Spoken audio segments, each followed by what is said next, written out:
Thank you for joining me today as I take a look at an uncommon mechanical keyboard switch, Cherry MX Dark Blue.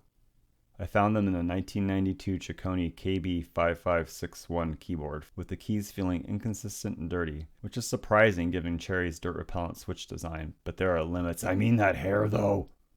I also found a row to be inactive, which I remedied by locating the break in the trace and soldering in a jumper, which had me up and running with a simple 5-pin to PS2 converter. I haven't been successful yet at figuring out the serial conversion for the trackball, but I am hopeful as it feels very smooth and nice under the fingers. I really think I could get used to navigating this way. It's rather comfortable actually. After cleaning and reassembling these vintage switches, I made the following footage to compare them to the current Cherry MX Blue. You may notice the dark blues have a deeper and slightly crunchy sound. Dark blues are also smoother than Cherry MX Blue, maybe due to the slightly smoother and less angled teeth of the click jacket.